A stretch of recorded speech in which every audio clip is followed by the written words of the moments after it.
यसको बोसो पग्लियोस् नपग्लियोस् तर स्कुल लाइफ सम्झेर मेरो मन अहिलेदेखि नै पग्लिसक्यो यार। अब फेरि यो क्लासहरुमा कहिले बस्न पाइँदैन है हामी। त्यो त रिजल्ट आएपछि थाहा भइहाल्छ नि। पास भयो भने पो बस्न पाइँदैन त, फेल भयो भने त बस्दिन भन्दा पनि जबरजस्ती बस्नुपर्छ। 11-12 मा चाहिँ कुन सब्जेक्ट लिने विचार छ नि तिमीहरुको? मेरो त इकोनोमिक्स लिने विचार छ। पछि गएर नेपालको फाइनान्स मिनिस्टर बन्नु छ मलाई। शाबास। तिमी फाइनान्स मिनिस्टर भयो भने मसँग ट्याक्स नउठाउ ल, तिमीलाई हाम्रो दोस्तीको कसम। ओइ बुस्तिक रे, त चाहिँ कुन सब्जेक्ट लिने प्लस 2 मा? खोइ म त कुनलिम भइरहेछ हौ। जीके लिन्छु होला म त। जीके प्लस 2 मा जीके हुँदैन के साले, यति साह्रो बुद्धु नहुँ न। जीके हुँदैन? ए त्यसो भए त एजुकेसन लिन्छु नि म त। अब रिग्रेट हुँदैछ होला तँलाई हैन?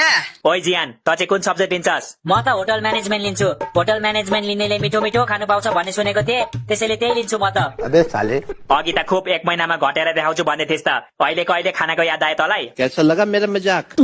तिम्रो चाहिँ के लिने विचार छ जीवन? म त सुरुमा साइन्स लिने हो। साइन्स सकेन भने कमर्सतिर लाग्ने, अनि कमर्स पनि सकेन भने चाहिँ घरतिर लाग्ने, अनि टिकटक खोलेर लाइभ आउ न प्यारी भन्दै बस्ने।